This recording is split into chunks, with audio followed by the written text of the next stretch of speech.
Here we Let's go. see here. Is this damn It's thing around here somewhere. around here somewhere? We got what? Where are you? Wait, oh, there it is. Oh, that's some Okay. nice tiling. Ah, let's see. Oh, dang. Oh, hey.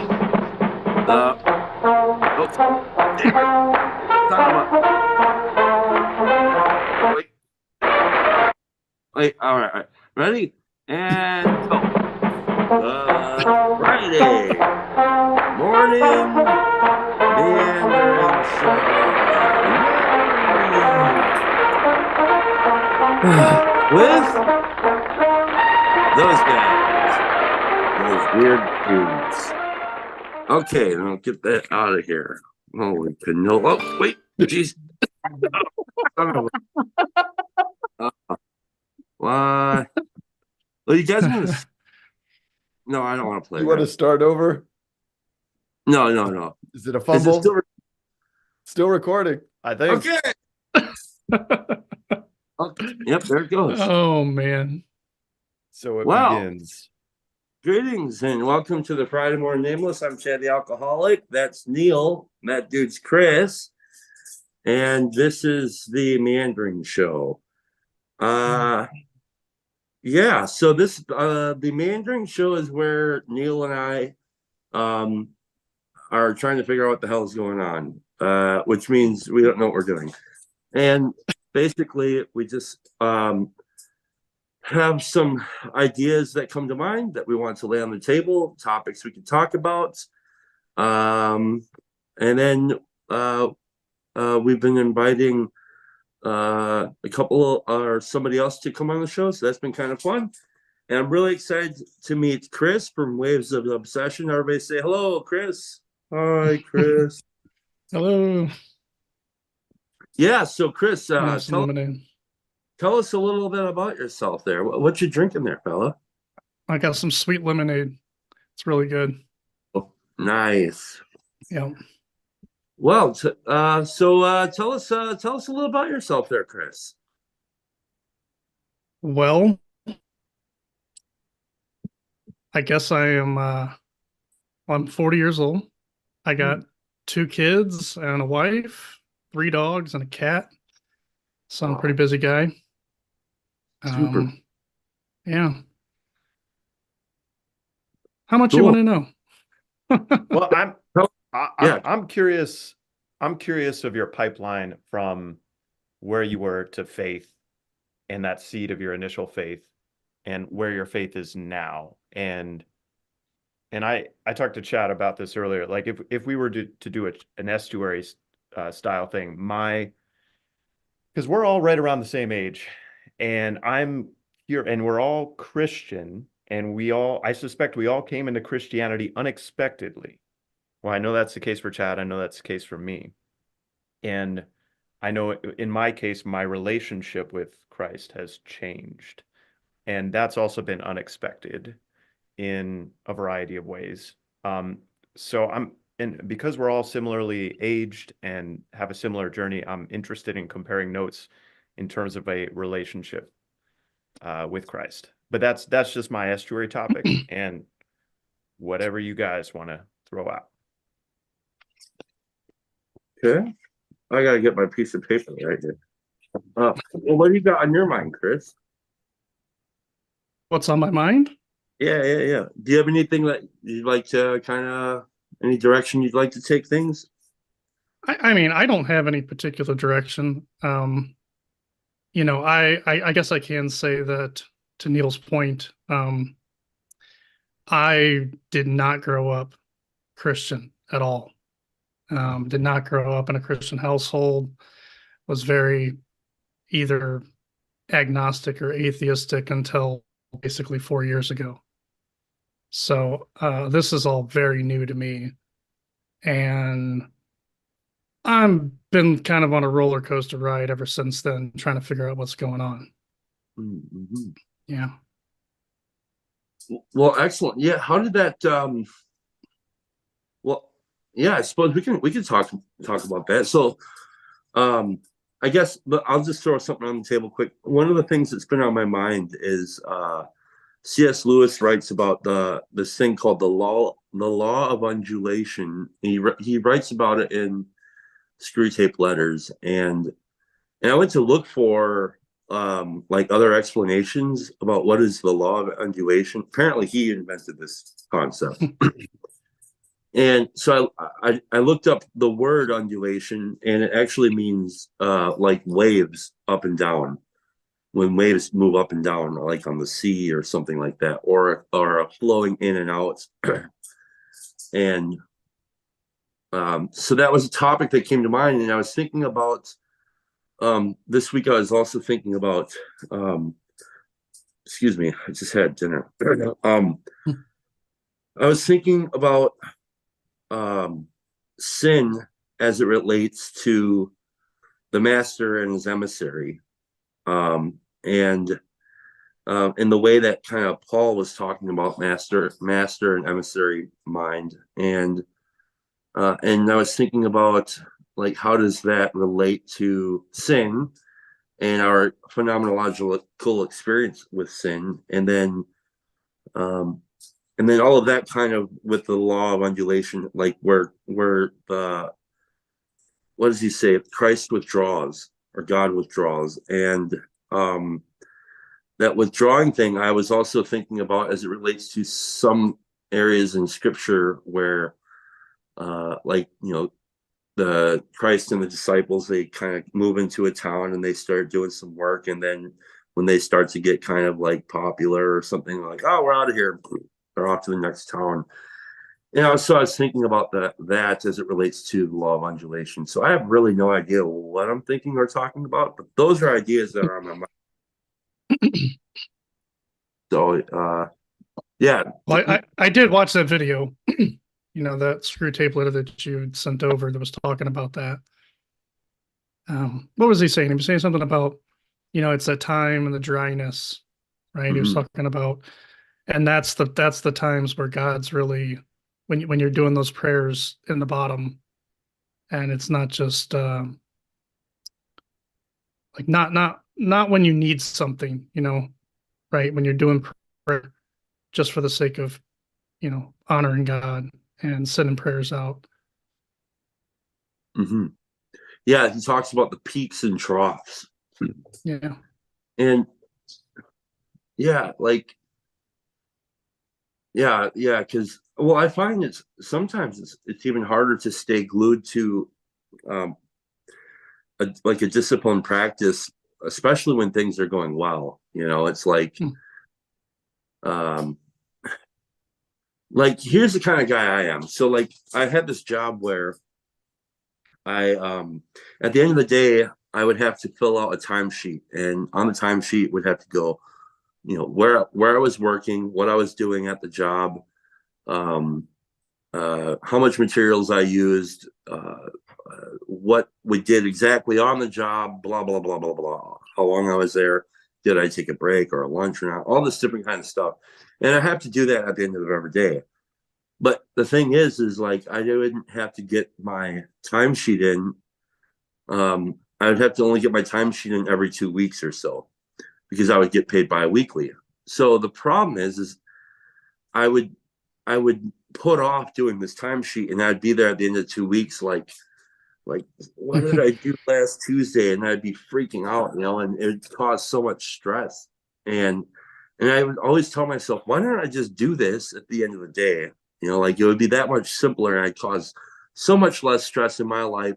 Thus, I would be probably a lot nicer person to the people in my life, like my wife and things like this. And so I'm relating that to when things are going well, when I'm feeling like at the peak, or so like the peak is when things are good and I'm plugged in and all this. When I'm there, it's really hard to stay plugged in and just do the things, because I always feel like, I don't know, I'm just like, I don't think it's intelligence. I don't think it's that. It's something more like there's like a lack of humility or something like that. And so then I kind of go to sleep at the wheel, and then I'm and then I feel like the world's crashing down around me. And then, yeah, I don't know. Those are just things on my mind. I, you guys are gonna have to like lead this thing because my brain's all over the place right now. And yeah. Sorry. Well, I mean, okay, I'll just here you go. So when you brought that up about this Ian McGilchrist thing, I didn't about it. And one of the things that I've been doing right now is working on a new video, which I find odd because this is new to me, and I feel like it's already starting to affect the way that I think. Right? It's because I'm starting to think in terms of I'm always stuck in these little waves, right? That's, the name of my channel really is, it used to be a joke, but it's really just kind of a facet of my personality, right? And so I do projects, but I never finish them. Like I have like a million unfinished projects. And you start doing these videos, and all of a sudden it's like, we have to finish it, right? That's the whole point. You finish it, you put the video out. But now I'm finding myself thinking like, oh, okay, I'm working on this new idea, exploring these ideas, but I'm already framing it as if it's a video. And I'm finding it very strange. Because the video that I've been working on is kind of exploring the impact that Vervaeke's language has had on the community. Interesting. So well, maybe you could walk me through a little bit of what that creative maybe creative process is like. Maybe that's a good way of putting it. Like like first of all, how has it been going for you in general? So you made a couple videos now, I think, two at least, and then it had a couple conversations, right? Or at least one conversation with Jonathan. So yeah, what's that like? And then how are you noticing maybe just tell us about your creative, what it feels like to explore being productive and making these different things, and what's your approach, I guess. Well, it's like you said, I really haven't done a whole lot of it, and short of that, main video, I had never edited a video in my life. So a lot of it was just kind of learning about how to do editing, right? That was the wave that I was stuck in, was how to start a YouTube channel, right? But now that that's over, kind of thinking about some other things. And yeah, I don't know. I mean, you mentioned what you're thinking about, the emissary and the master, and like immediately it came back to what I was already thinking about, which was all about Vervaeke's language and how it, particularly that concept of psychotechnologies, right? And how the psychotechnology is something that permanently alters the way people think, right? That's the facet of it that makes it unique. And what McGilchrist is talking about is you have the left brain, right brain, the divide, but we're stuck in this very logical frame, right? That's where the world's driving towards, is a logical frame. But it's the right brain, the intuitive side of everything that we need to somewhat revitalize. And it's kind of, I tied it right back to Pajot and his whole re-enchantment of the world. Right. And that's kind of where I've really been exploring a lot of things lately, going back to stories and myths and just what are they and how do they impact us. So there's a lot there. Do you remember your dreams, Chris? Sometimes. It comes and goes, but when I do, they are ultra hyper realistic, and I remember them quite vividly, as if they really happened. Yeah. The reason I ask that is I've found in my own life, when I remember my dreams, especially if it's a recurring pattern, almost always it's significant in some regard. Almost always there are elements that are worth paying attention to, and inevitably come out in my life one way or the other. But I think that really is I always mix this up. I think it's the right brain. that's doing that, the dreaming. So yeah, I was curious. Well, and that was the thing that McGilchrist was like. He's, there's a lot of, I don't know, I guess, talk about the right brain, left brain, and creative and rational. And it's probably not the best way to think about any of it, really. Right? It's still one brain, but you kind of one side of it pays attention, and one side of it,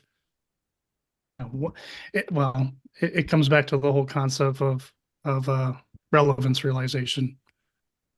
Right? That's what it is. It's you focus in on certain things, but then you also need to expand out and take the whole in, right? And that's the two sides of the master and the emissary. It's the ebb and flow of the relevance realization. It's really the same thing. What was it about YouTube that got you interested in YouTube as a creative medium as opposed to any other creative medium?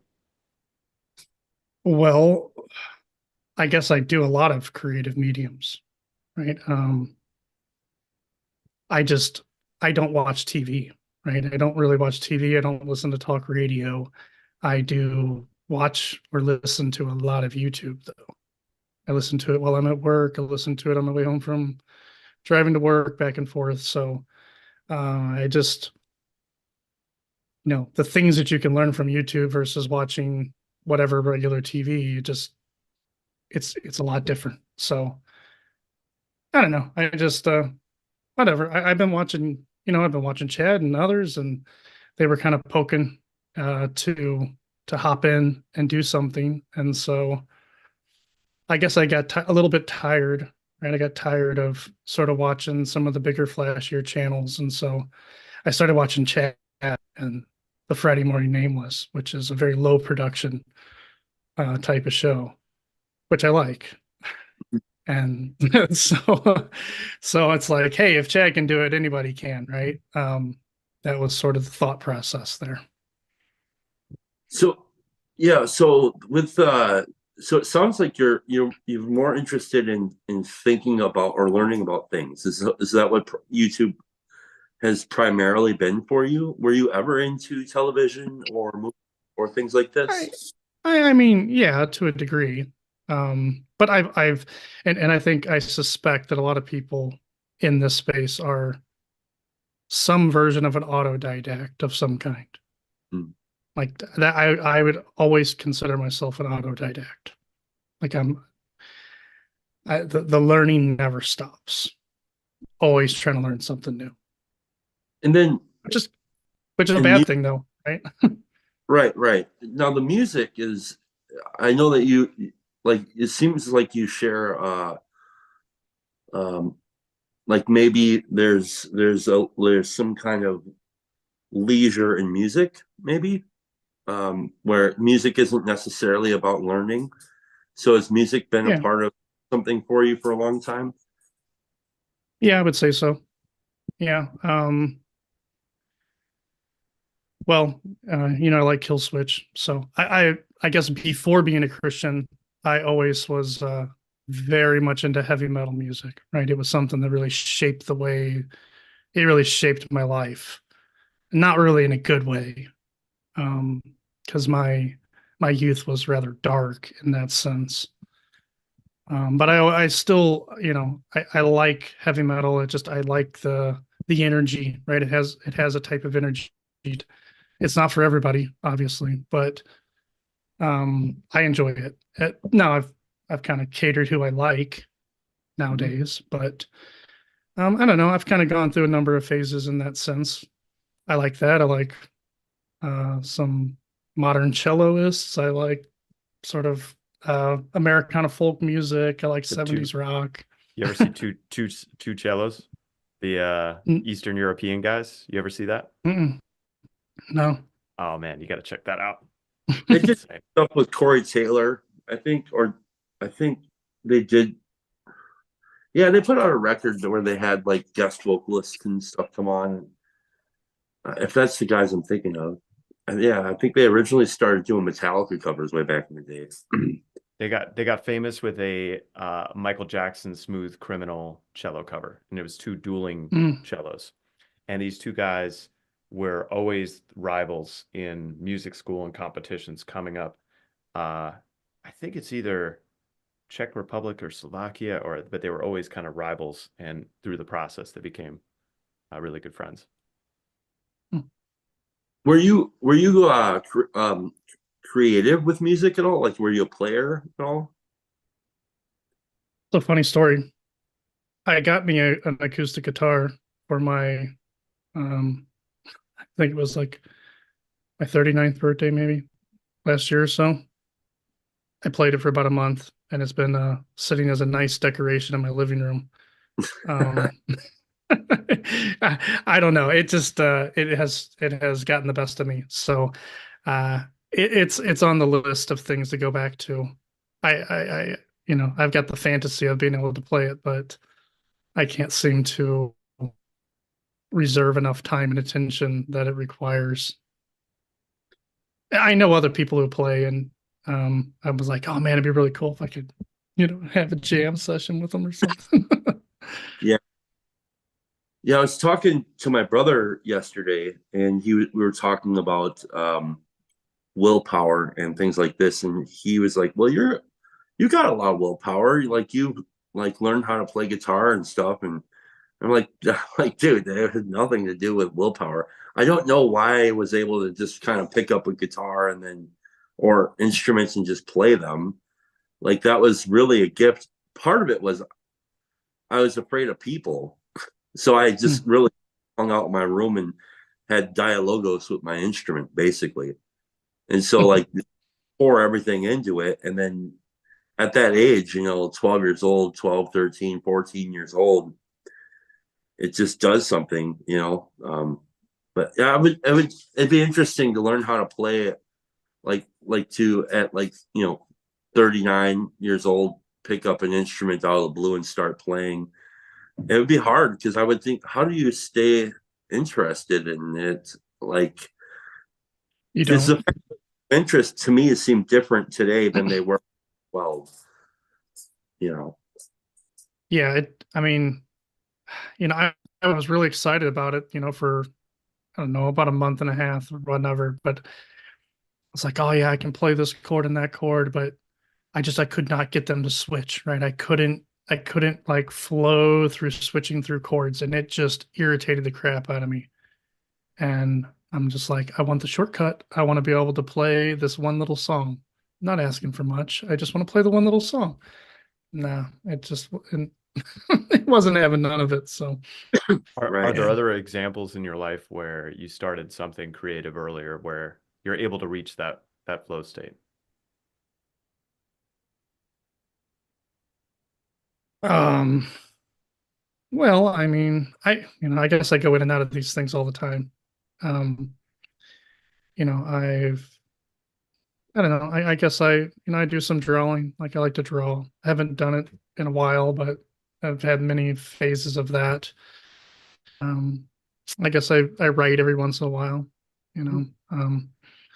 I know, Neil, you've written a book. Mm-hmm.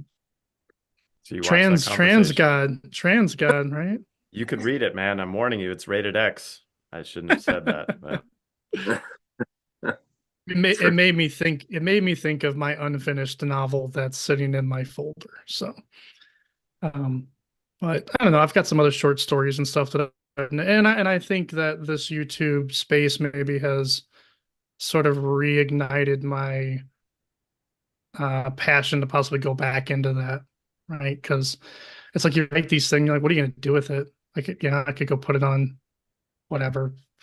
I could self-publish it if I wanted to, but so I've been kind of thinking like maybe I'll probably just, I don't know, read it and put it as a video and be like, okay, at least it's somewhere Yeah. other than the folder on my desktop. Yeah, But whatever. I've made all kinds of stuff, right? that brings to mind a lot of I was just talking to Anne about this because she likes to write, and we were talking about like I'm not sure if people are encouraged to be creative as much as they're or let's say encouraged to engage with their creative faculties as much as they're encouraged to be good at them. And like, so people won't really engage with those faculties because they feel like they're not going to be good at it. And it's like, well, you don't have to be good at it. Like, do you enjoy the process of writing? Because like, if you ever have a taste of what that's like, you know, like when you're writing short stories or something, there's just something that happens where things are just clicking and it feels like the world is right, you know. And I really love that feeling. And I personally ended up tripping over this idea because I remember I must have had it when I was creating music when I was young, but I ended up reaching a point with creating music where I couldn't even listen to music anymore without being overly critical of everything I heard. Like I would hear my favorite band and I would be thinking, I couldn't hear the music. I can only hear, why would they do it that way? Like I wouldn't have done it that way. Why didn't they do this with that part? And so I was just like this critical. I wonder if that's like emissary mind or something where it's just like, it doesn't, it like the master and the emissary aren't coalescing real well. And so I'm just like, oh, why did they, and I think it was like this driven by some sort of insecurity, but I completely fell out of love with listening to music, and it was like it became this weird obsession. It wasn't really enjoyable anymore, and it was only until after I had kind of, that whole thing had broken up and fallen away, where I was on house arrest, and my sister-in-law was like, she got me these plain paper notebooks and some watercolors, and she was like, "Yeah, you can do some painting while you're on house arrest." And I was like, "What am I going to do with watercolors and painting?" And so, like as a joke, I thought I would approach painting in like almost a mocking spirit, like, "Oh, I'm going to be the painter," you know, like. And so I was just being goofy. And in doing that, I actually found I really liked to paint. I wasn't good at it. But then I did start to notice that I was, oh, this is kind of nice. And then once I noticed it, then all my painting went to shit. So I was like, oh.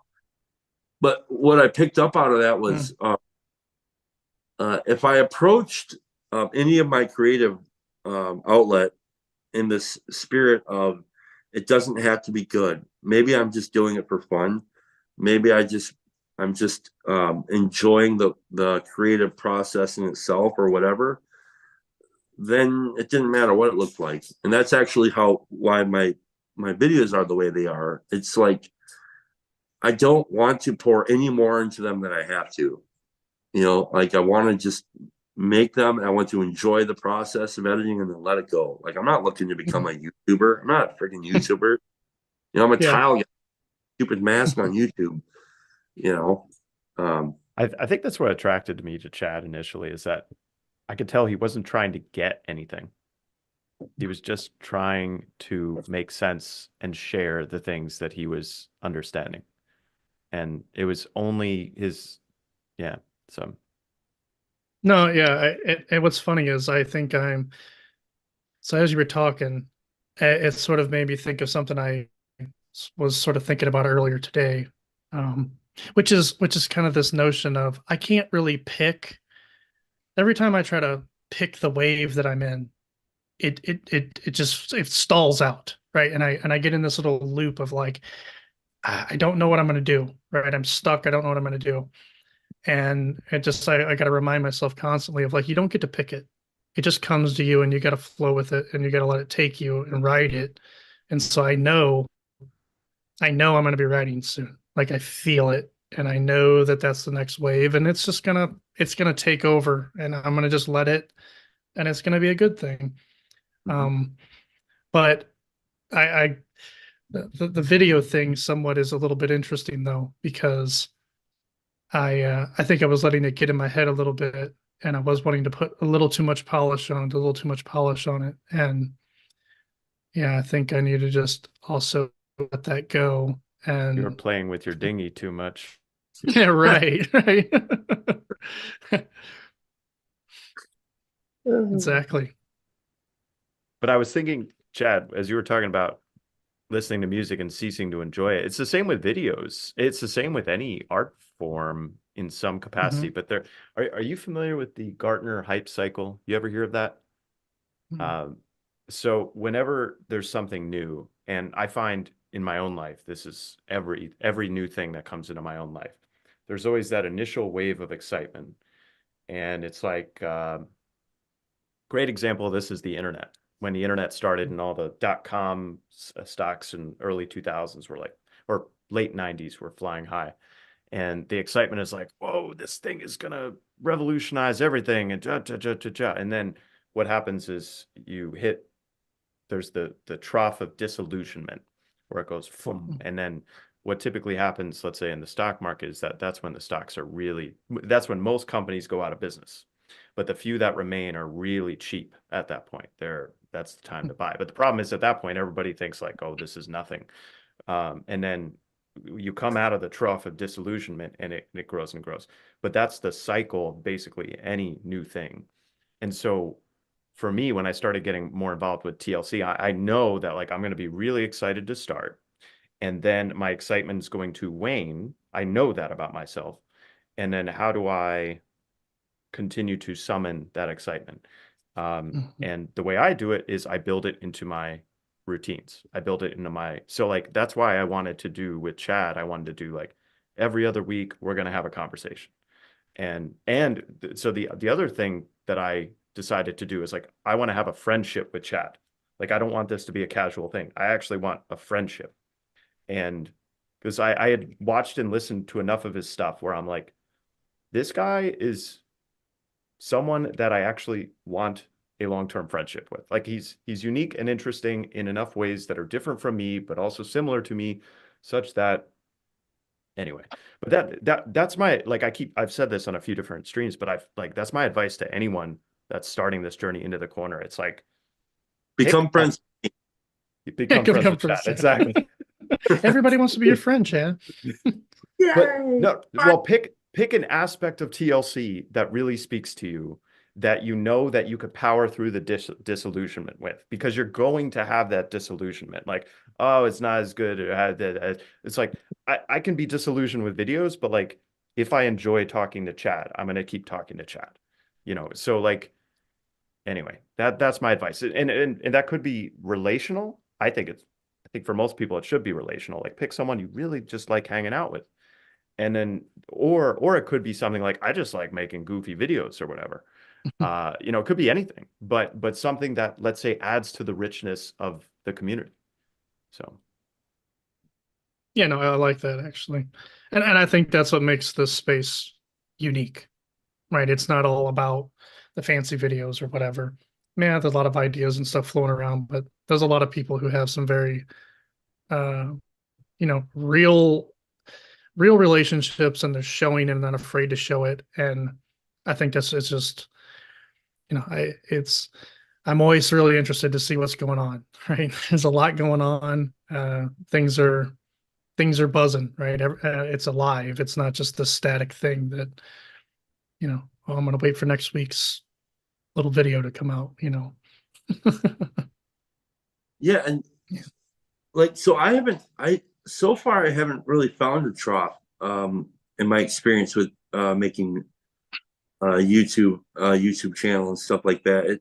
Like I've had where I felt a little bit of uh burnout because like I was spending too much time and neglecting other things. I have had that before. So um but uh but I I haven't think about, like, for example, Chad, I think of maybe an example like you were doing the news and then you're not doing that anymore. right, But right, I don't think it's so much a trough as like you just said, okay, I want to change creatively what I'm doing.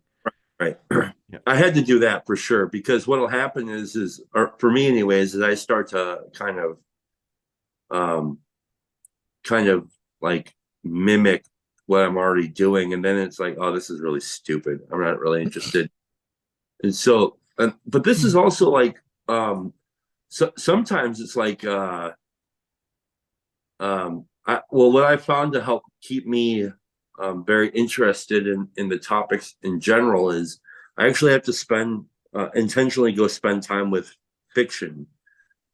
That helps me because otherwise I can just be like ideas, things important, ideas, things are important, and then just like stuck there, and I can't If you like repeat that again, I can drop a beat and we'll go ideas, ideas, things are important. ideas. Oh my God, it's not that serious. Like there's clearly shit in the world, but this is like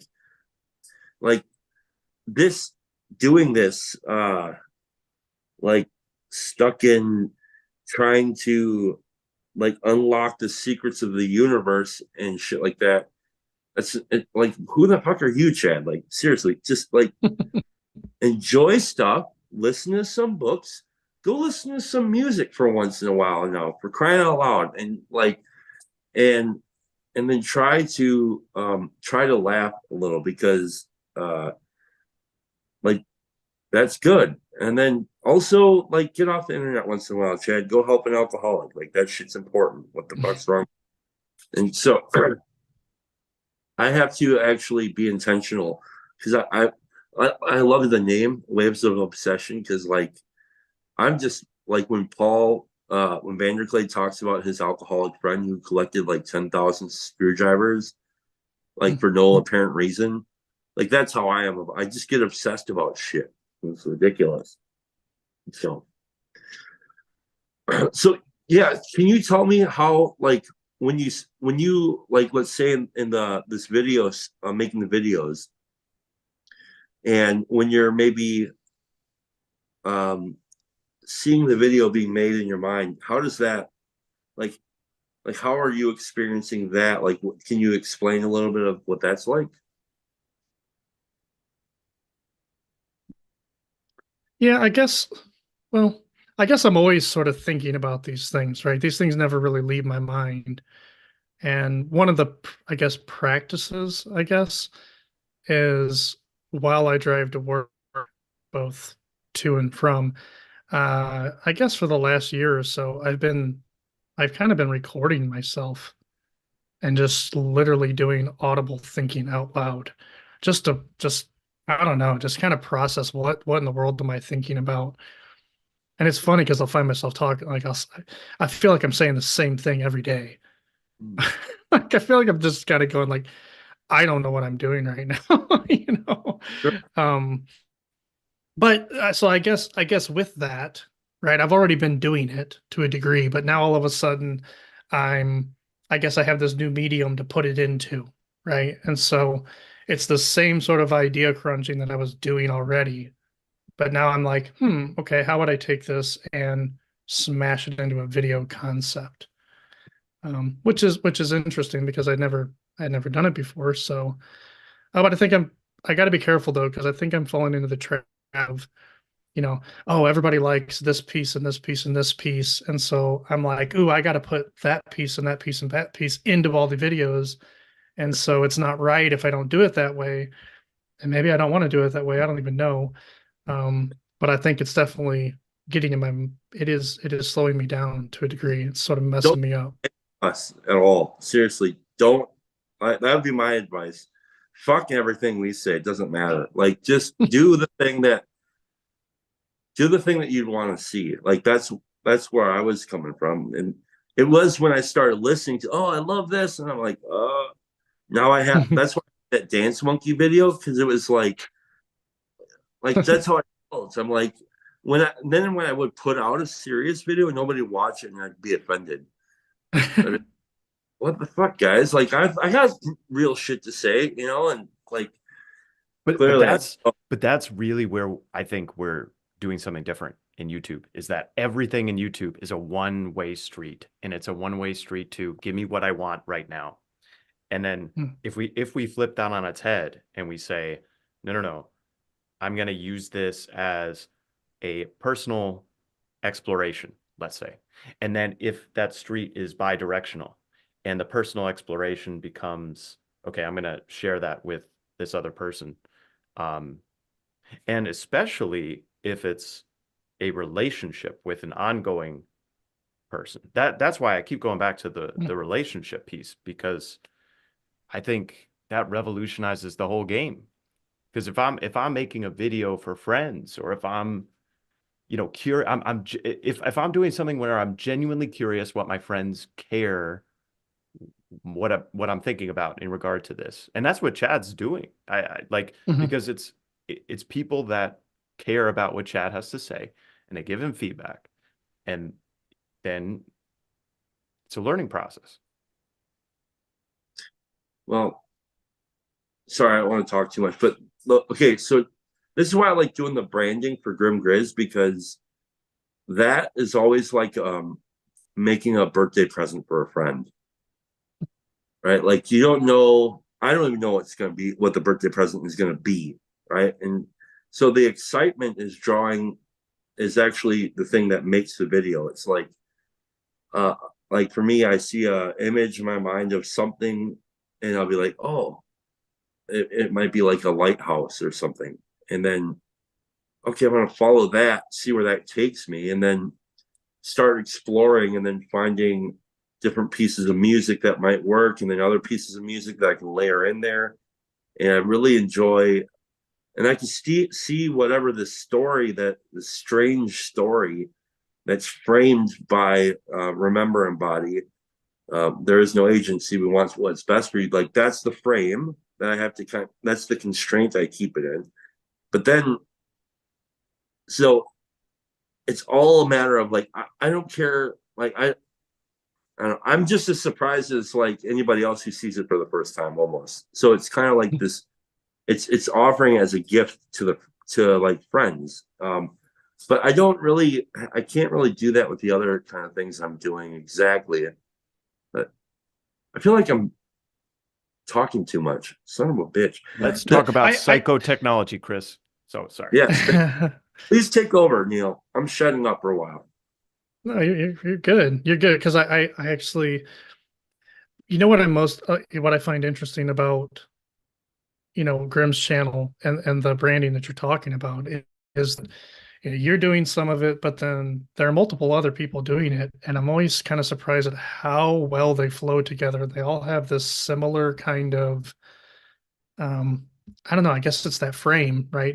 They have the same tone and attitude to them. It's interesting. Yeah.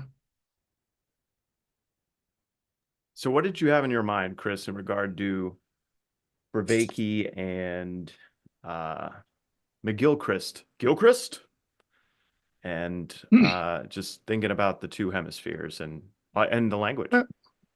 Yeah, I mean, um, well, whatever. I'll just, tell you everything that I've been kind of working through. So I guess I've been, I was going back through the archives and sort of noticing like when did Vervaeke show up on the scene, right? Vervaeke shows up on the scene kind of in the lull period of when Peterson falls out, and so here comes Vervaeke, and he has this, he's got this little box of fancy Vervaeke words, right? That's kind of the message, right? It's the tickle me Elmo of the year, right? Everybody wants the little box of fancy Vervaeke words. But when you think about one of them, which is the psychotechnology piece, that's the one that, it's supposed to permanently alter the way that you think, right? And you can't undo it. It's permanent. And the thing he always uses is literacy. That's his go-to, literacy. It's like you can't think without thinking in like you can't do it. And so what I started to realize is that, I guess it happened to me, especially with some of these phrases. It's like relevance realization in particular. It's like it's part of the way that I think. Like that little bundle of fancy Reiki words is a psychotechnology, and it permanently altered the way a group of people think. And I find it very fascinating. For And sure. I'm kind of wondering, like, is it a good thing? because then I'm thinking about we probably need some savings throw before all that. Well, I would say yes, for a couple of reasons. One is that Christ says that there's nothing in the darkness that will not be brought to the light. So you could say it's all but inevitable that, let's say, everything that we don't have control over, within our own lives, within our own selves, within our own being, is going to come out, one way or the other eventually. And I mean that not so much in terms of our past, but in aspects of our personality. It's like if there's a gun on the shelf at the first act of the play, that gun is going to be used at some point in the play. So when you're talking about not being able to take away from yourself those parts of yourself that you've incorporated because of those words, because of those conversations, because of those things, it's an inevitable part of our journey, whether we like it or not. And we do have some control over the ship. We do have some, but in general, the ship in the tide, in the wind, is not in our control. It's the rider in the elephant thing. And the question always is, we talk a lot about navel gazing within the corner. I don't think it's a bad thing to do that, because I don't see a big difference between that and, say, a daily or a weekly examine. But in all of this, I think we still have a responsibility to do that examination, and in all the terms. But I do also trust the hive mind. I know that's a weird thing, but we seem to be pretty good at, when, let's say, a term enters, like the latest I'm thinking of is Malcolm and Simone entering. And, so we have a different, sorry, what was that? Monoculture? Yeah. So actually the urban monoculture idea, I found that real. I think that's the single most useful idea that they are excellent critics and they are excellent diagnosticians. So I agree with PVK in that. But I guess my point is, anytime a new idea comes into the hive making, the sense making apparatus, the hive mind, we are farming out the sense making to this network, you could say. And from what I've seen over time, and I'm interested in your thoughts on this, Chris, but over time, what I've seen is that the corner has done an excellent job at separating the wheat from the chaff. Now, maybe I'm indoctrinated and I need saving throws, and that's probably true to some extent. But I think there's a lot of disagreeable people in the corner that do a good job at separating the wheat from the chaff. So, well, I mean, this is distributed cognition, right? I mean, that is what it, when he talks about what it is, that's what we're doing, right? The hive mind, right? It's distributed cognition. And yeah, I don't know. I mean, I agree with you. I think as a whole, I think the group has good discernment, right? They're not bringing in, ideas that aren't useful. And that's one thing I'm always looking for. You can make a model of anything, but if it's not useful, I'll get rid of it pretty quickly. So I'll be honest, I haven't really paid a whole lot of attention to the Malcolm and Simone stuff, but I did pick up on that one idea, the urban, what'd you call it? Urban monoculture. that's it. Yeah, it had a Tower of Babylon sort of feel to it to me. Yeah, I actually still don't even know what it means, but so like, but like I was like that with the fancy Vervaeke words, which I think actually Job coined the term fancy Vervaeke words, which is hilarious. But with there does seem to be like we all kind of, like when the new words get introduced, or the new language starts to get introduced. I like this kind of like we're like a bunch of caveman, like, oh, look at this. Look at this strange looking, it's like I don't know, weird looking rock from like oh, look at this. And then we're all like, oh, I like this one. And so we just kind of do a silly thing. And we're like, oh, this kind of looks like uh, 4 P's of knowledge or whatever. and then so that is kind of fun to do. And I do think it's actually working on another.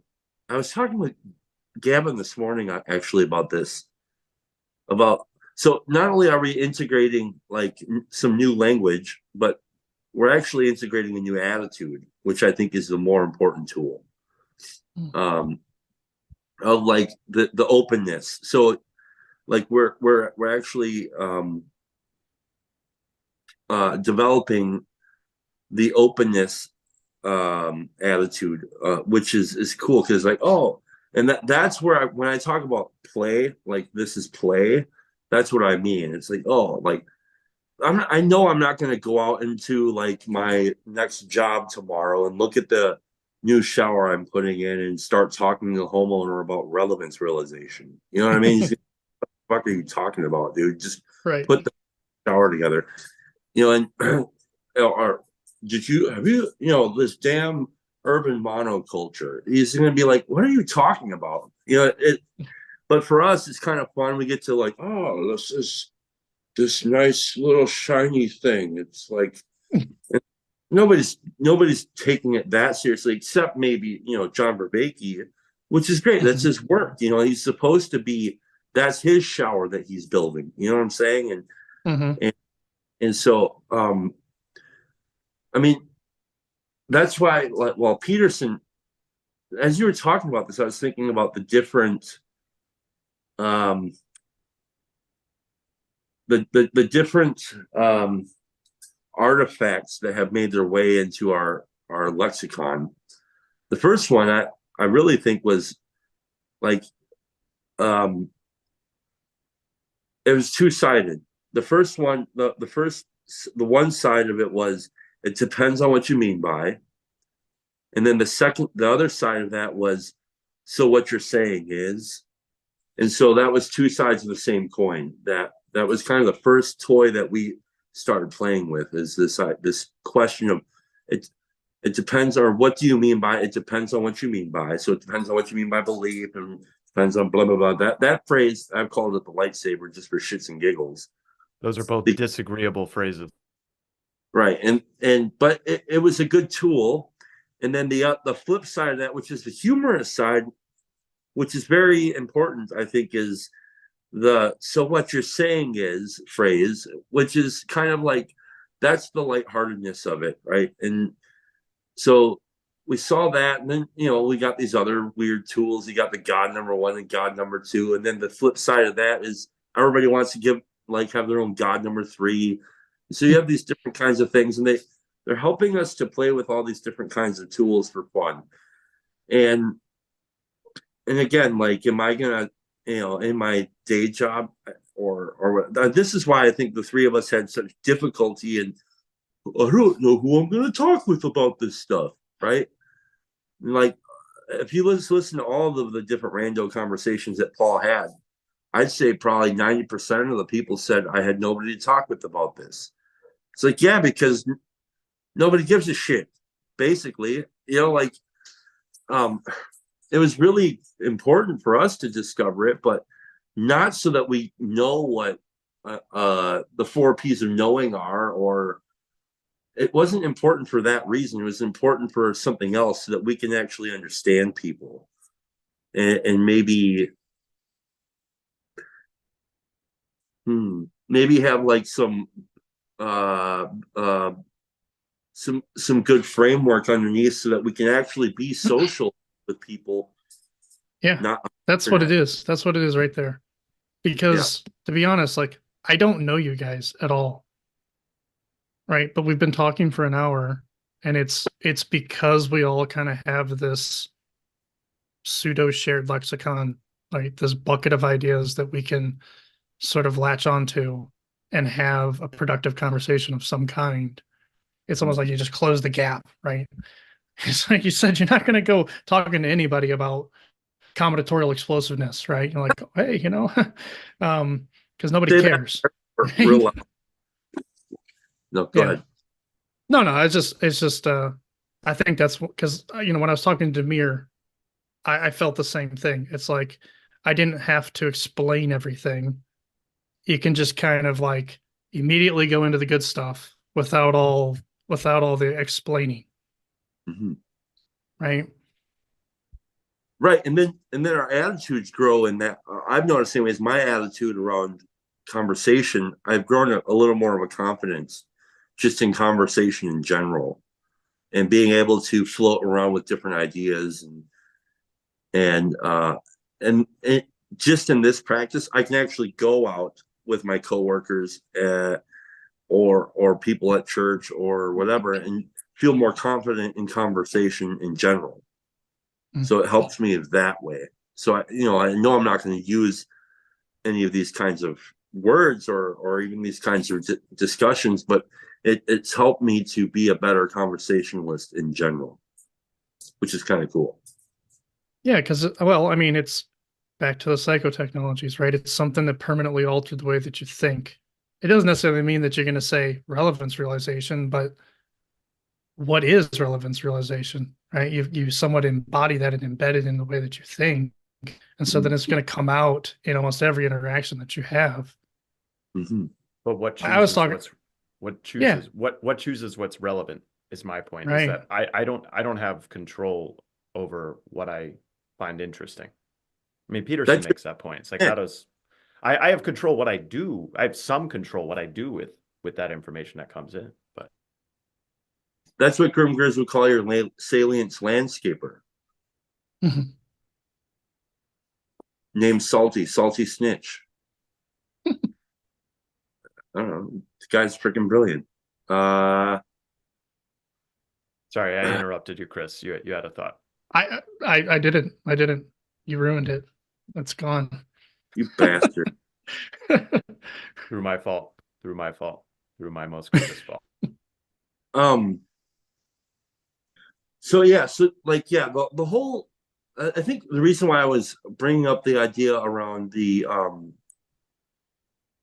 master and his emissary, because I want to know kind of how, like, in the same way that I can talk about my experience with relevance realization, um, or the four different P's of knowing, or combinatorial explosive. I can talk about those as it relates to my own actual experience, but I want to know how, like, the master and his emissary actually kind of works with that whole bundle, that those psychotechnologies, and like, how does like, let's say, desire or sin or even enchantment or any of those different kinds of, or veneration, how does that relate to the master and his emissary? Because I think it's interesting, like, um I am having difficulty framing the question, because it's like, I'm not even sure I can really see it entirely, but it seems interesting to me. Like, Can I uh, can I sketch what I suspect please. the relationship is? And then Chris, you can comment what you think about this. Uh, so you have the emissary receiving. So I always get the two terms mixed up, but you have the intuition. I'm just going to lay it out like this. You have the intuition brain and you have the systematizer brain. And Mhm. the intuition brain is receiving sensory input, dreams, feelings, everything, and presumably passing that over to the systematizer brain, who figures out what to do with all that sensory input, right? Not just sensory input, but intuition and the actual thoughts that emerge and all that. And then the systematizer. So this is what I think happens. I don't think I've heard Vervaeke talk about this, or McGilchrist, maybe McGilchrist, but the systematizer actually imposes a structure such that that structure affects the emissary, affects the receiver of those intuitions, such that like Jonathan Haidt always talked about the rider and the elephant, and I didn't like that analogy because the subconscious or the emissary, whatever that entity is that you don't have control over, it's not one thing. It's more like legion, so I conceived of it as shepherd and sheep, because the sheep are all over the place depending on what I'm feeling and what I'm anxious about and what I want, and all that fun stuff.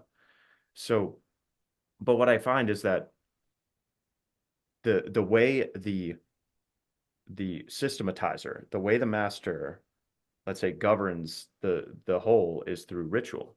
And by ritual, I mean things as simple as getting up every day at the same time, brushing your teeth at the same time. The way we get rid of willpower is we hypnotize the sheep through ritual. The sheep know when it's time to go to bed. The sheep know when it's time to wake up, when it's time to eat, when it's time to this, when it's time to that. We create the spaces. The systematizer creates the space for the sheep such that there's some control over it. Now, in my life, that control that the systematizer thinks it has, it never really has the full control. But it doesn't mean that the shepherd doesn't have a job to do, but it still means that the sheep sometimes go boom, boom, boom, boom, boom, boom, boom. So anyway, let me know what you think about that.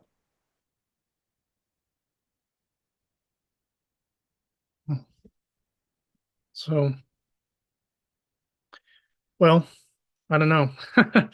Sheep and shepherds, right? Or right back to the metaphors.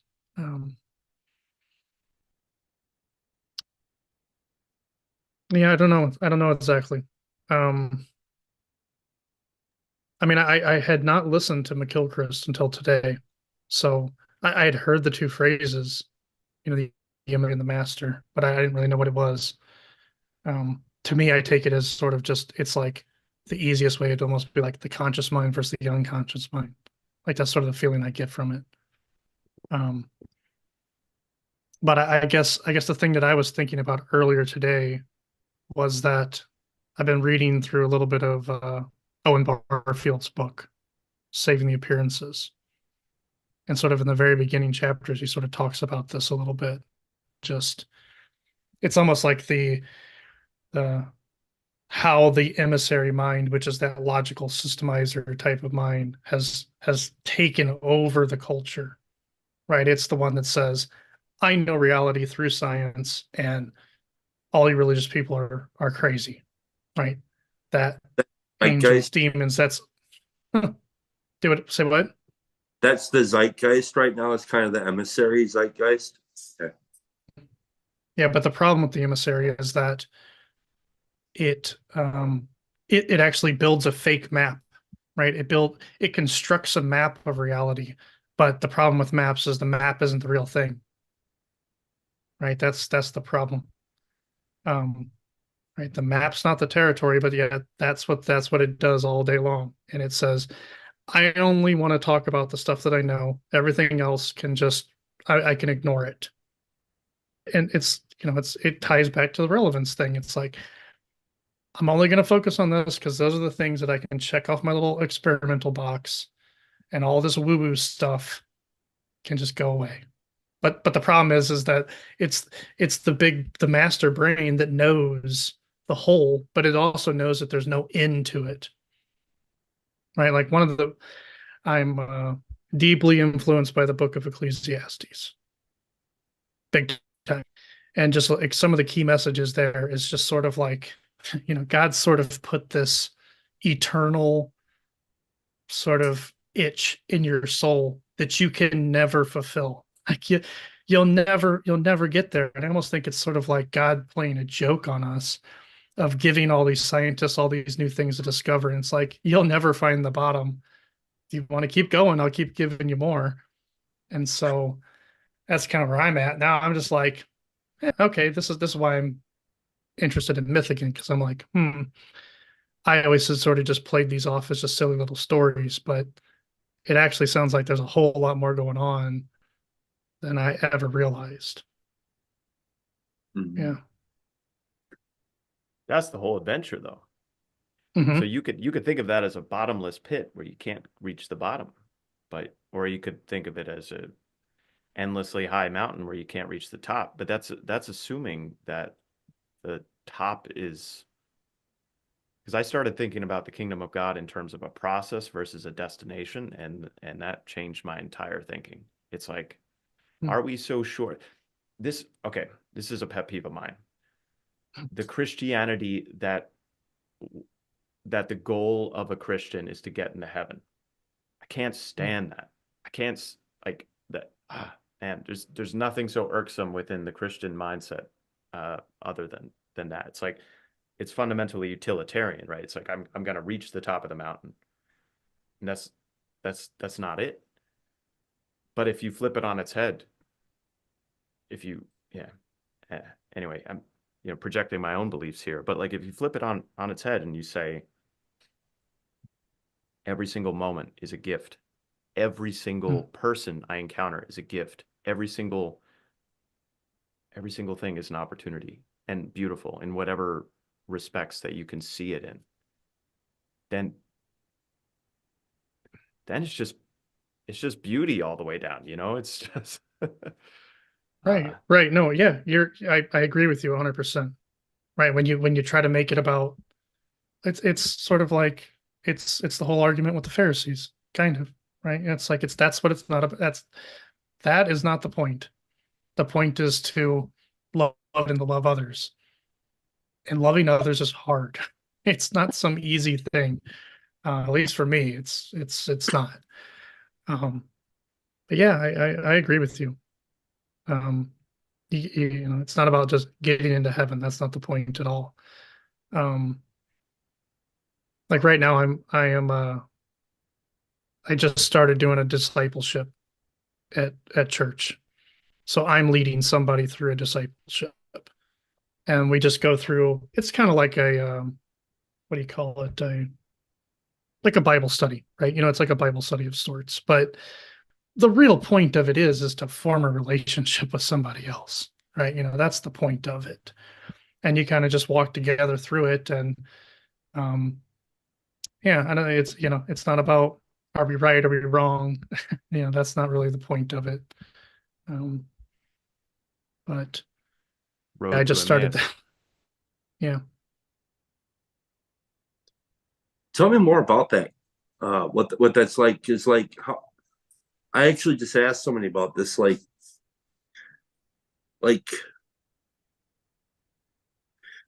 because I have a different I do discipleship through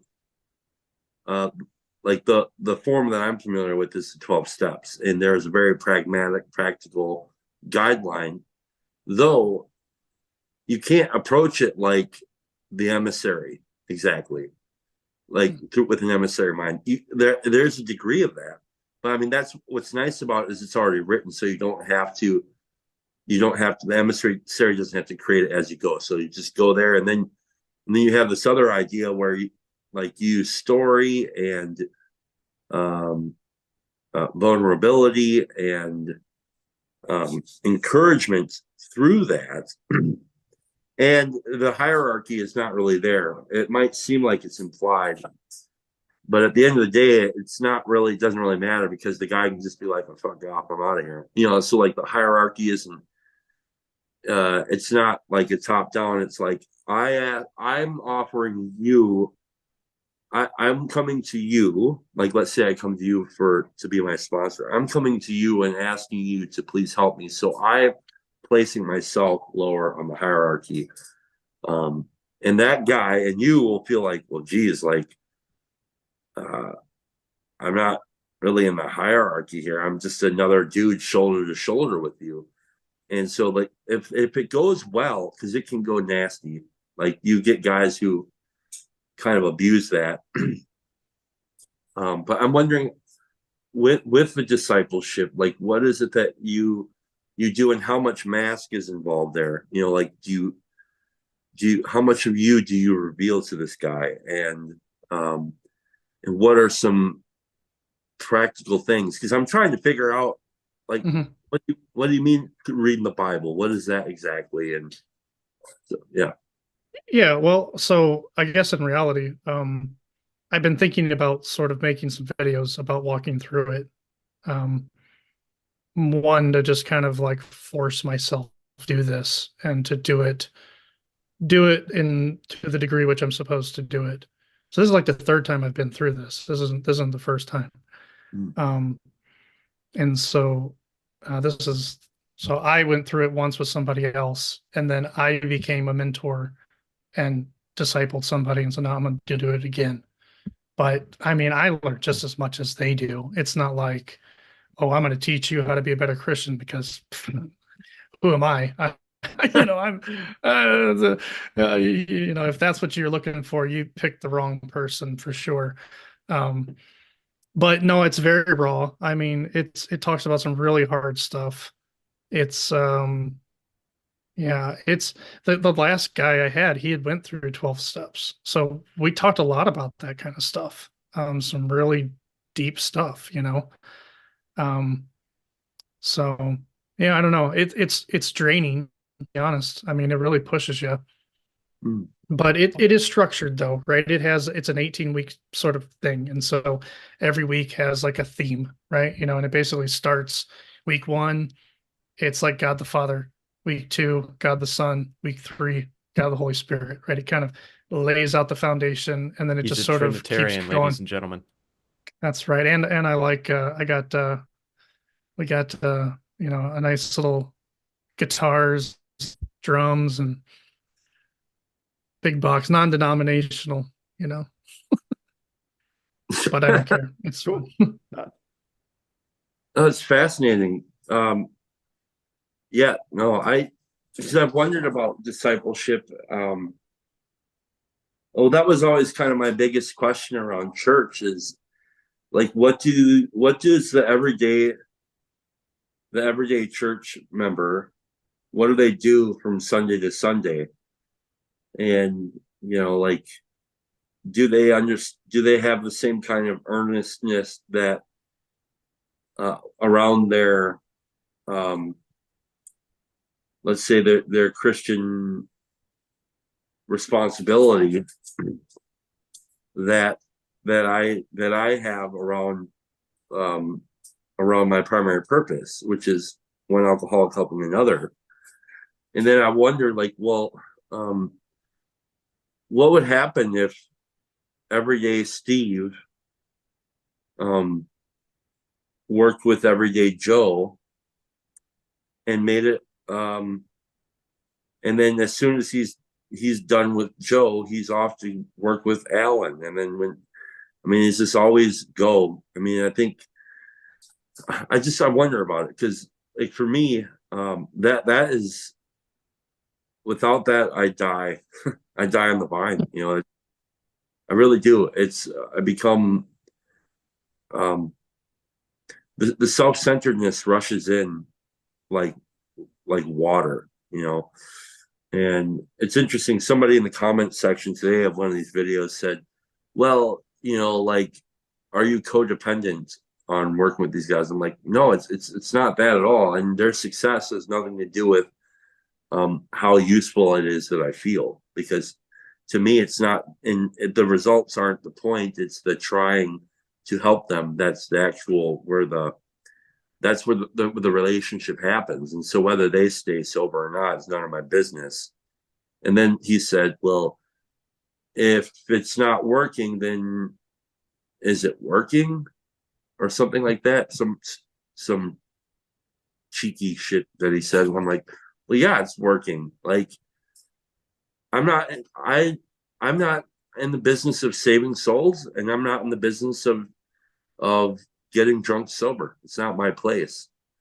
I'm in the business of, you ask for help, how can I serve you, right? And that's also why I'm there, right there with Neil. Like, I don't understand the motive of trying to get to heaven as like the highest thing on the hierarchy. I don't know if there's anything wrong with it. I just don't understand how you do it, because I'm just kind of bent to be self-centered. So, like, if you get a self-centered guy who is trying to get to heaven, well, that's my whole problem in the first place.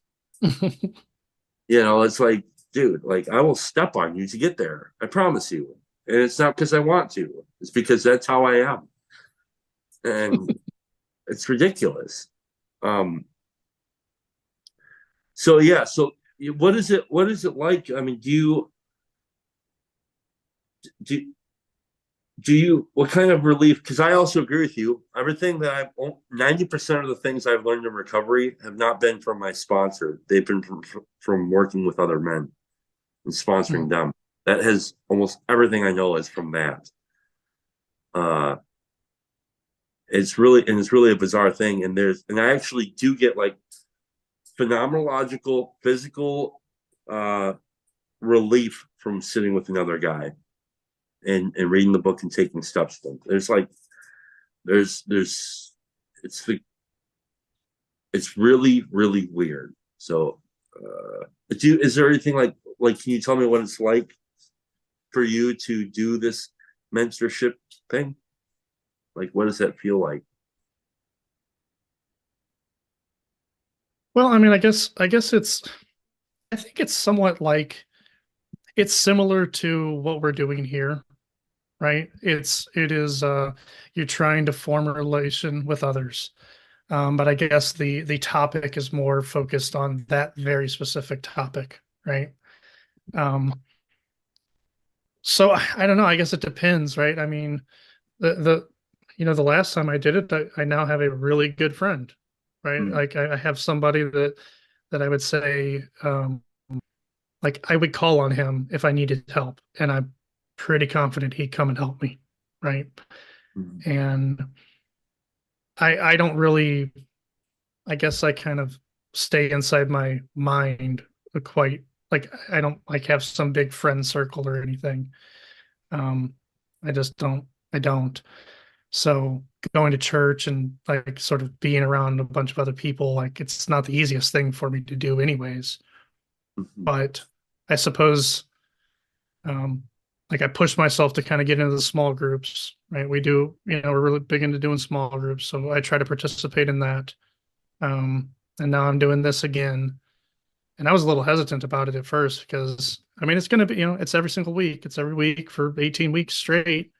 And it's and I gotta basically read through this book again every single day and go through the stuff so I know what I'm talking about, even though we don't even end up talking about most of the stuff from the book anyways. Um, but yeah, I don't know. I mean, um, I think it's just sort of just trying to grow, right? I'm just my whole goal is to try to become a better Christian, right? I think that's as long as I'm trying to be more like Christ and less like I was, I ultimately feel like that's sort of the trajectory that I'm going in. mhm, And more importantly, trying to help that other person do the same thing. And then watching them do it helps me once again become even better. mhm. I'm really curious what kind of work goes into it. Is there like practical? Is there like inventory? Is there um prayers to work with? Is there do you make amends? Like I don't know what it's like Well, I what mean, for instance, like, okay, the first week is talking about God the Father, right? And then it sort of challenges you to say, well, what's your relationship with your father like?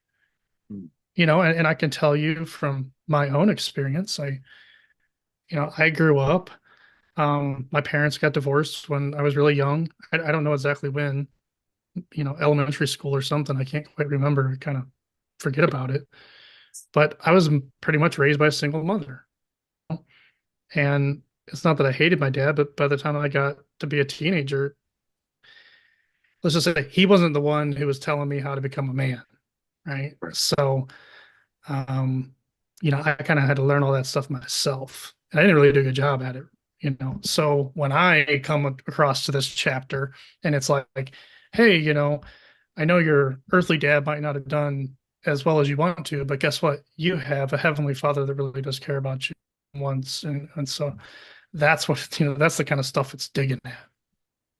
Mm, Some weeks are some weeks are better than others. mhm. Same like the week on sin. sometimes not the most fun week. Oh, yeah, more spin. Yay. Right, right. But I mean, it's just going to be, it depends on who you're with too. You know, um, last guy was we I went through. I mean, we were pretty honest, right? We didn't feel the need to hold anything back, so we were about as honest as we can be about these things. And you I work guess you toward could call it like do it. did like the weeks previously you were able to build trust so that by the time you get to that point, you're like, okay, I think I'm going to trust this guy. Yeah, yeah, and I guess another thing too is we have the pastors and whatnot, and so they're the ones that are kind of on the lookout if people are saying like, "Hey, I'm interested in doing this," and they know who's on their roster of people to who's available to be a mentor, for instance, and so they're doing a little bit of I don't know. Hey, this guy would probably be a better fit with this person than this other person, Mhm. right? So Yeah. there's a little bit of that going on too. It's good that in a large enough church environment, you have that diversity of excellencies, I would say, so you can match up, similar personalities to each other. Yeah. Yeah, I mean, our church has kind of been like when I first started the church about 4 years ago. Um, you know, we were they were renting space from in a YMCA, and so they sort of did some campaigns and whatnot, and had built up enough funds to get a building, and so it was actually the whole build out of the building and whatnot. That's when I actually found Jesus in the first place. Um, but yeah, I don't know. I mean, we've had a lot of growth. We've had a lot of growth over the last few years in particular. So it's kind of interesting because when I first started, it was a smaller church, I mean, um, but I guess now, I don't know, a weekend would be, I don't know, 700 people would come across Wow. services, something like that. So it's So that makes definitely sort of it compared to what it was in the beginning with like a single service to three services. Yeah, so that makes you one of the more senior people, inevitably, if yeah, the which is church which grows. is But so weird, which is so weird. you know, but uh, sometimes it's being, at least this is my experience in church, but also other things. Sometimes it's that need or that ask of others that's being asked of you that forces you to grow. It's not so yeah. much your own will, you could say, to grow. That probably helps. Like we at our church, we got a new organist at one point, and she was trying, but you could tell her singing voice was just not there. And I'm like, I'm not a great singer, but I could at least volunteer. Like I could and say, hey, I'm happy to cantor. And so I've gotten a lot better singing. I've gone from a B- to a B, and maybe I'm a B+ now. I think I'm still probably a B, but gotten a lot better at singing. And yeah, so it sometimes when the need arises, it surprises you and how it can grow you, especially if you enjoy it and accept the call. Yeah, and also you can be surprised at how you end up enjoying things, you know? Hmm. So, yeah. Yeah, I got thrown into children's ministry, and I've been doing that for almost 3 years now. And What age? originally, What age ranges? fourth and fifth graders. That's tough. Coming of age, Yeah, man. kind of. It isn't. It isn't. Right. You can have an interesting conversation, but then you can also have an interesting conversation, which is, you know. So we've had a few of them, and me and my wife do it together. So which that makes it a lot better. But man, that was when they first told me like, hey, it'd be really cool if you did this. I'm like, I am not doing children. Like, come on, like, let me go do something fun. Whatever. I'll go sweep the floors or something. I mean, anything but that. I But de I'll tell you what, now I love it. I love it. I wouldn't trade it in for anything. I'll drop kick the shit out of those kids. I'm just saying. No, I'm just kidding. I wouldn't do that to everybody. I should probably grow Yeah. up. Um, my dad tells this story. He was teaching Sunday school after I think I was already in college or beyond at our Presbyterian church where I grew up. And I forget the passage, but he says to the kids, and these are probably middle school age, and he's like, "Do you know what a eunuch is?" And none of them know. And then my father describes to them what a eunuch is. Oh Wow. man. Yeah, Well, it's that funny. I don't want to. Let's talk about something else quick. Yeah, go ahead. I'd like to actually hear your story on how the how you became Christian, I guess. Okay. So I guess I'll give you the version that I've been working on, right? This is one of those things that we've sort of been challenged to do a little bit of like, you need your 2 minute elevator pitch of how you became a Christian. So I guess I'll try to give you that. Okay. So I would say something like this. By the age of 30, I had achieved the American dream. Okay. Um, I have a house in the suburbs with a wooden fence, right? I have a beautiful wife that I love. Then we've been together since 2001, right? We're going on 23 years together. I got two kids that are amazing, straight A's, honor roll. Um, they're fantastic. I've got I've got animals. This year I'll be 17 years at my job, right? So I'm well respected in the company.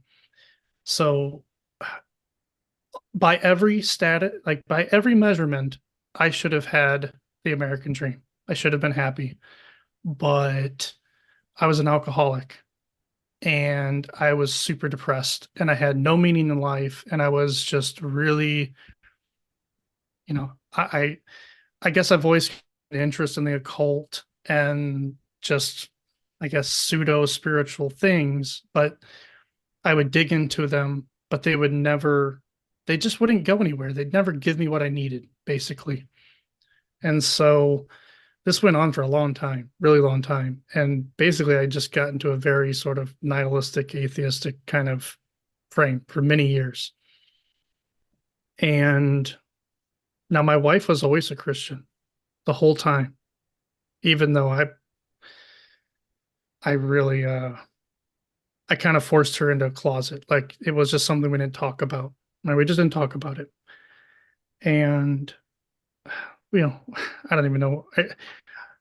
I can only tell you, looking back at it, it's just this is how God works, right? Is that we get some flyer in the mail and it's for a sermon series. It's called Overwhelmed.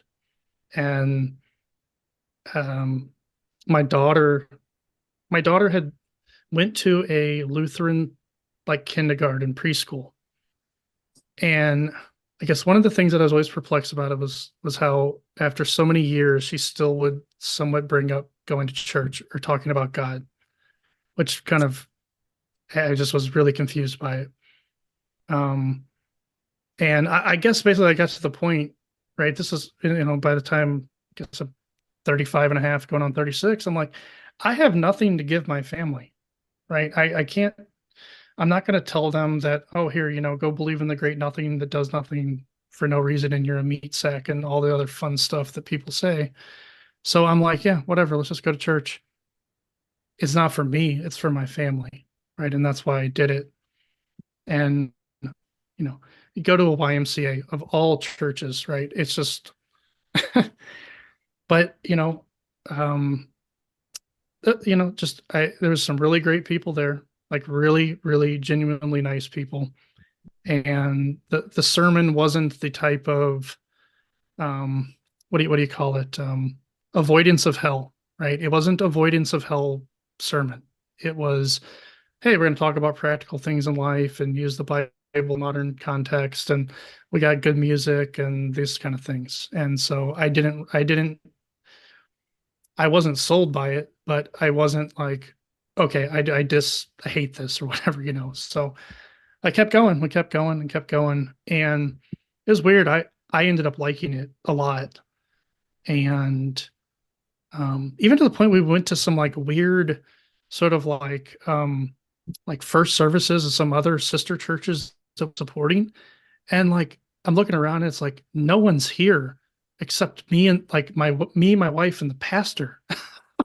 Like no one from the entire church other than us. And I'm like, huh, not sure how that happened exactly, but yeah, I don't know. So then we just started going and going and going. And I guess there was a point when we were doing the demo on the building. Well, I guess I take that back. I had run into one guy who kind of started challenging me a little bit of like, hey, read the Bible. You know, I'm like, okay. And he challenged me to read John. So I was reading through John. And I guess it was the first time I'd actually read it, you know, and I didn't take the old, hey, this is what the Bible is, right? It's this mythology of it's the stories that are written by men to control other men, right? That's what I always believed. And so I read it myself and I'm like, man, this is a really weird way of trying to convince people to follow you.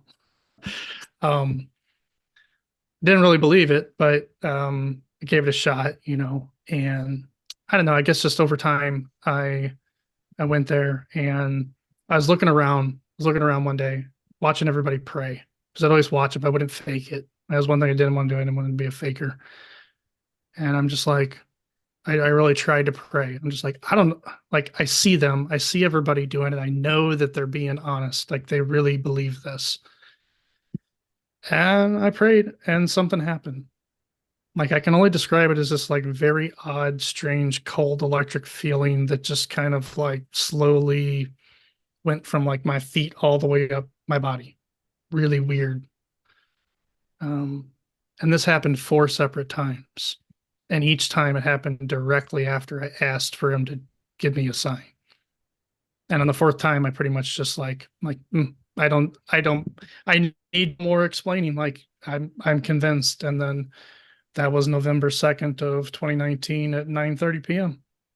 Like I know it on the dot of when it happened. And I've just kind of been on this crazy roller coaster. Pretty much the next month, I got baptized with me, my wife, and my 2 daughters. We all got baptized about a month later. Wow. Yeah. And yeah, I don't know, it's just crazy because someone was thinking about it. I don't know, I probably shouldn't even say this, but like my mom was sitting there. She went, it's like the only time I've ever seen her in church. And you know what she said to me?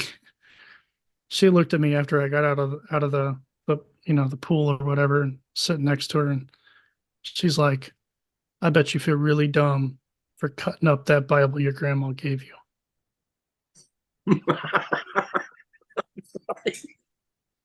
Because Oh, I did. I had like cut it up and turned it into a stash box. Like that's what I did to my grandma's Bible that she gave me. And it just floored me, man. It just hit me so hard. Um, so yeah, do I got a long ways to go? Yeah, I do.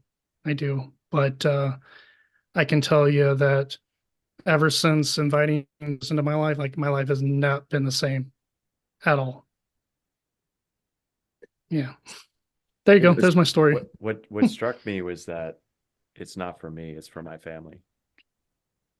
Because, you know, when Peterson talks about this, I'm curious how you discovered Peterson in this whole space, but Peterson talks about this, that people take better care of their pets than themselves. I think there's something very true to that. And same with me is that it's, you know, once that call is made, you could say, then it's to the extent I'm being honest with myself, I'm not doing things for myself anymore. That's it. Yeah. sorry, I I don't didn't know. mean I to. kind of fell into, yeah, go ahead. No, please, please, please. I was only going to say it was pretty much like right after that. That's kind of when I stumbled across Peterson because I was interested in the way that he was interpreting the Bible. I found interesting. Have you been able to utilize some of that, like how like the way he did that into your how you see things today? I think to a degree, right? I think he helped me sort of not read it as flatly, right? To sort of look at it a little deeper, not take it as um I don't know, just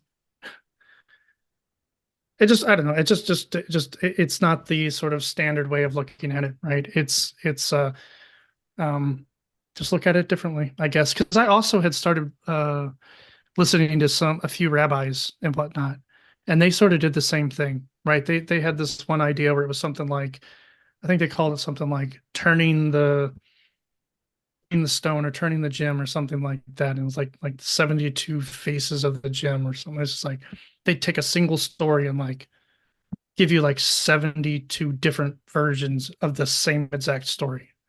And so I don't know, it just challenged me, right? Like read the stories, but don't just assume you know what they mean. Right. Yeah.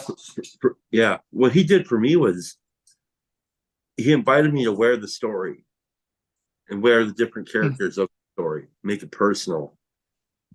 Yeah. And how does that line up in my life? You know, like otherwise, because I think it was like this far away. That's an over there thing. That's a them thing. That's not a. I couldn't allow myself to become personally connected with it. And I don't think actually I would have. I would actually probably be a Christian today if it wasn't for Peterson. Um, and he did open he opened the floodgates of possibility and Hmm. potential for seeing myself in the story.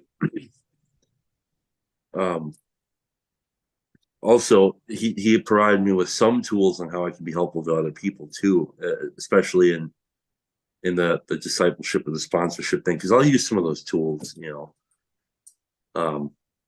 But yeah, that's really fascinating. I have to apologize for I wasn't laughing at you on the whole No, your grand, no, it's fine. but I'm laughing at I'm laughing at myself. Really, it's like the different, just the level of blind self-centeredness that we as people are able to navigate through the world with is astounding. And um yeah, no, that was I really appreciate you sharing your story. And then the other thing I was thinking was kind of like what Neil was saying was like my wife had almost everything to do with this as well.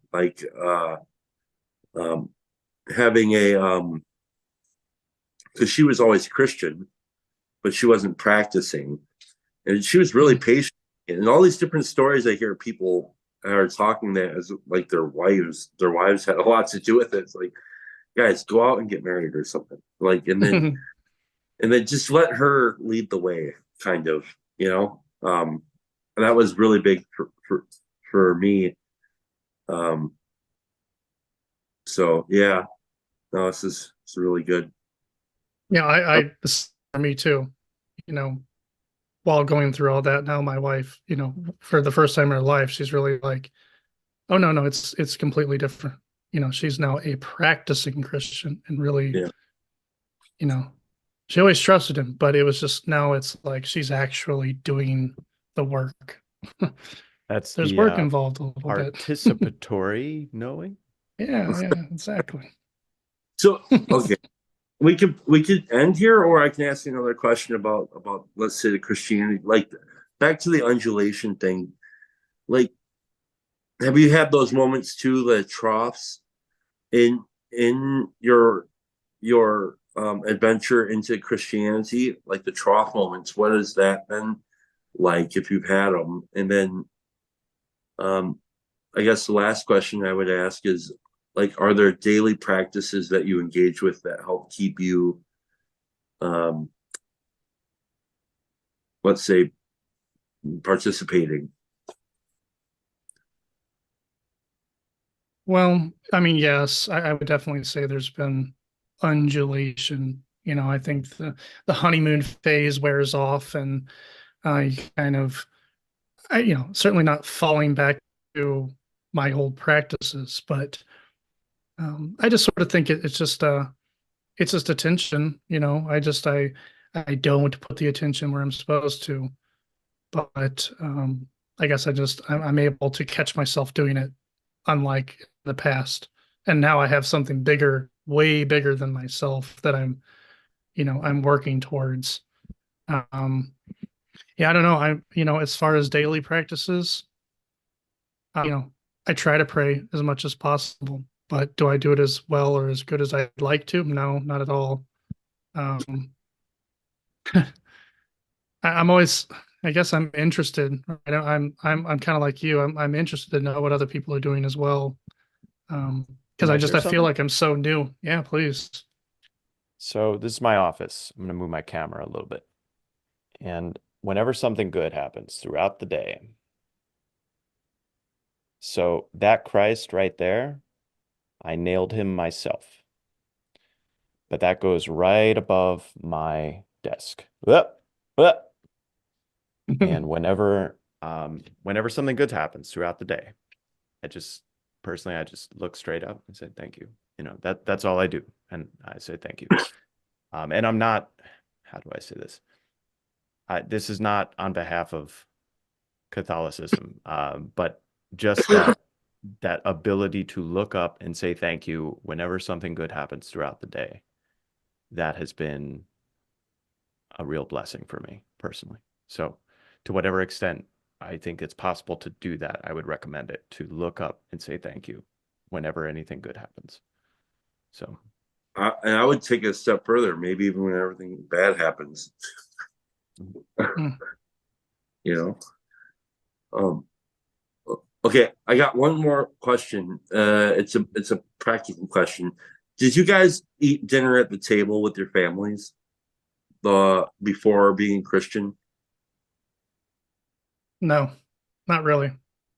Every once in a while, but I mean, to be honest, like I grew up, I didn't even have a kitchen table. Right, right, Like right. we never even ate at one. So um I don't know. I kind of go back and forth. We sometimes try to make the kids and everybody sit at the table, but I feel Mhm, like I'm way too quick to sort of give in and just sort of be like, oh, go, mhm, go do your thing. I mhm, did, but only by the grace of my wife's parents, because we have close-knit Vietnamese family, and her mother and father both cook relatively commonly and invite us over, and we participate in that. But by the grace of grandparents, I would say we have that, and that was something I had much less of in my nuclear family growing up, and seeing her family, seeing the multi-generational aspect of her family, that made me appreciate something that I had never experienced before until experiencing it as part of her family. And that happened even before we were married, just being invited to things like Christmas and other events and realizing like this is better. Like this is better. Yeah. So Yeah, it's a little strange question. I just want to bring it up because I don't know where I picked it up. I picked it up in one of these conversations or listening to somebody, and um, we've been doing that. We've been uh, we started back in early December. We talked about, all right, let's do a thing where we pick a particular theme for each night of dinner, and then like we'll commit to sitting at the table, turn the TV off, and we'll date each other, right? Because like it's so easy just to go sit and chill and watch TV and eat dinner, especially after a long day. So we started doing that. Well, she remembered that because I brought this up, and she remembered and held me to it, which is great. And I just love it. I absolutely love it. It makes uh it's changed a lot of there's a connection there that I hadn't had before. So I just wanted to share that with you with people. I And I like that. I like that. It's a really good encouragement because I'll be honest, it's something that me and my wife have talked about it, and for whatever excuse you want to put on it, I just haven't committed to it, but I like hearing that, really. Yeah. And we'll get music, like we'll just ask, we'll tell Alexa to play Etta James or Otis Redding or Dion and whatever, or the Drifters, or we'll pick something that I like music from the 50s and 40s or just chilling and having in the background. So it's just nice. And before doing this, to me, it would seem impossible for something like that to actually take place. It just seems so hard to do. Kind of like filling out the paperwork at the end of the day for that job. It's the most simple things that are the most difficult for me to do. And I don't know why that is, but you guys have encouraged me. All the people that I've met along the way in this journey have encouraged me to try simple things that are simple and daily, and let that shape your life. And because we got all the big ideas, wonderful, but I need to know how to live, and I live every day in small increments in very simple ways. And so that's why I like to bring that stuff up. So sorry, I'm not giving anybody homework out there, not being preachy. I don't think. I'm just saying it's okay. Try shit out. It's fun. No, it's good. I mean, I think one interesting thing about whatever the space, it's sort of like you got a bunch of different people from a different, many different backgrounds.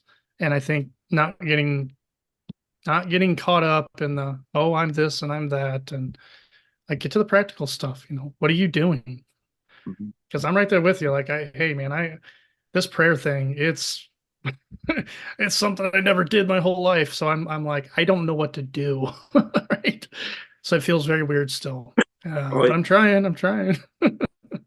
I got imposter syndrome all over the place around prayer. That's why. But the fact that you had a mystical experience, Chris, that so that has to assure you. So the way that PVK talks about miracles not changing people, I think that's true.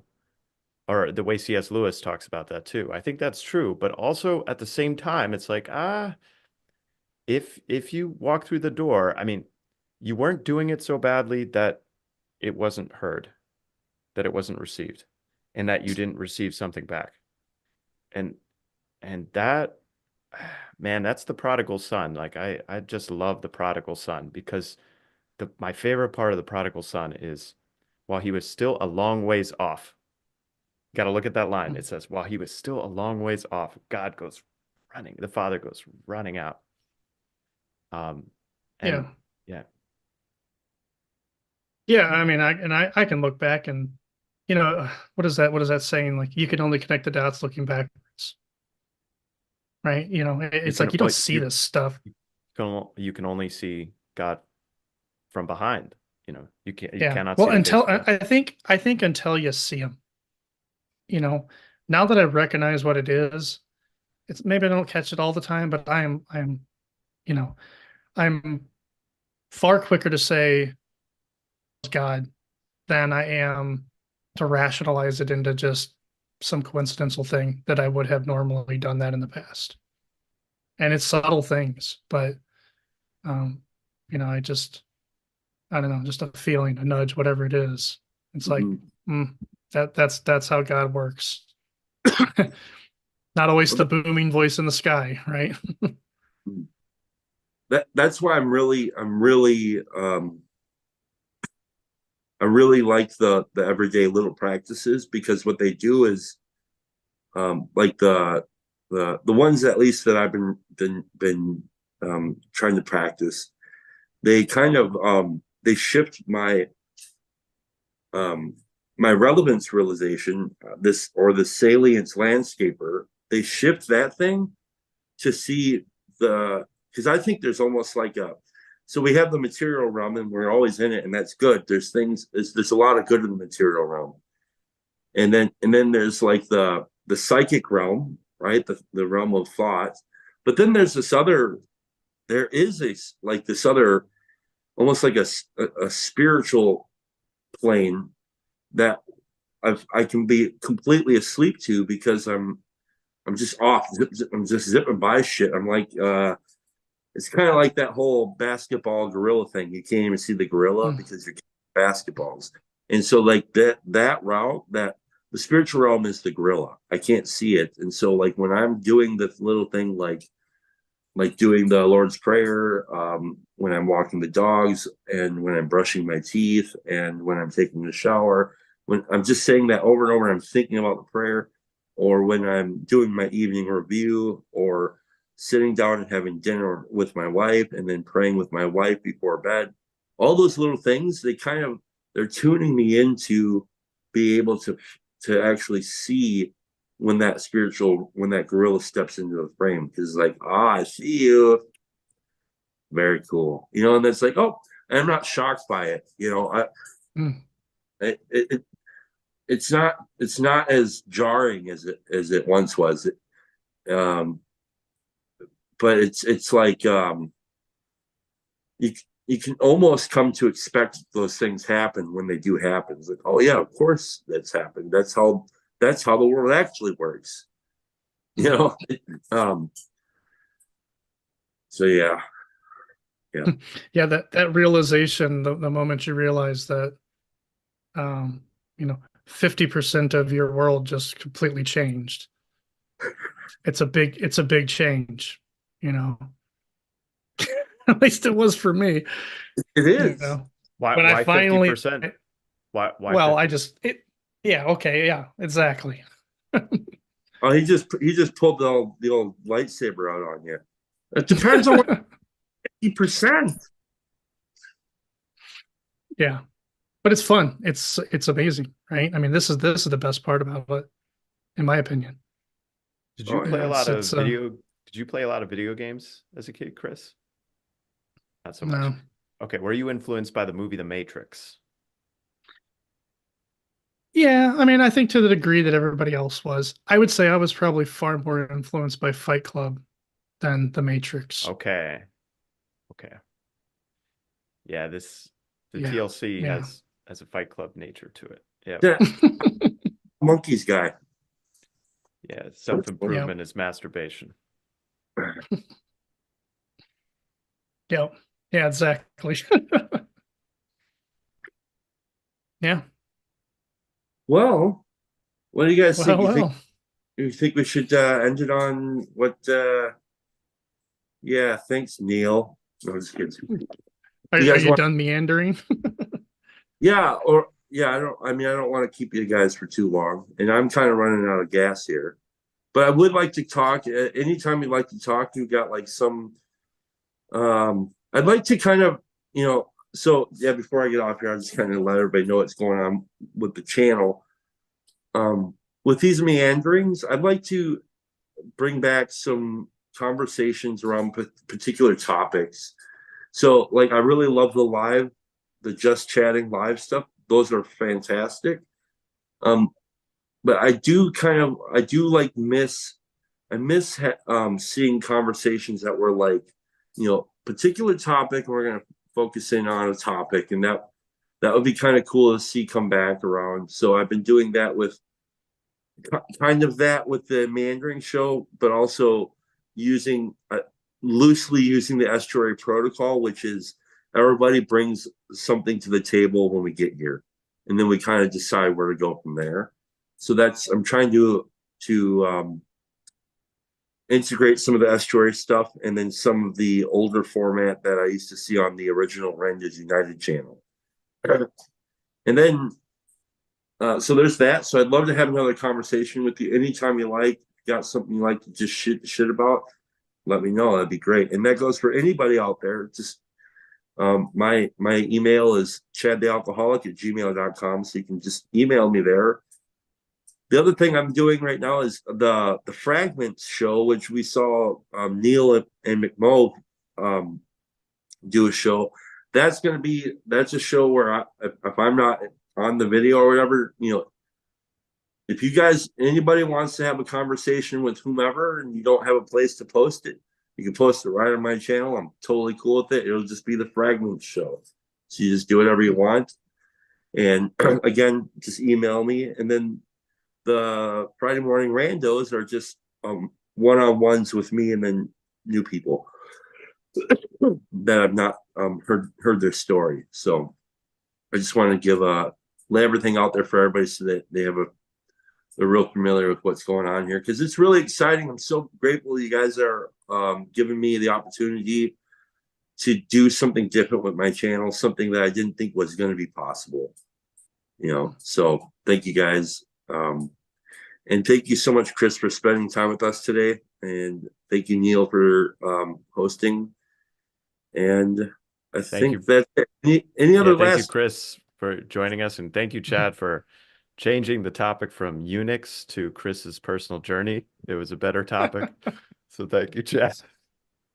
And thank you, Chris, for joining us. I had to cut it off there, Yeah, I appreciate it, guys. I enjoyed it. All right. Any last thoughts? Going once, going twice, gone.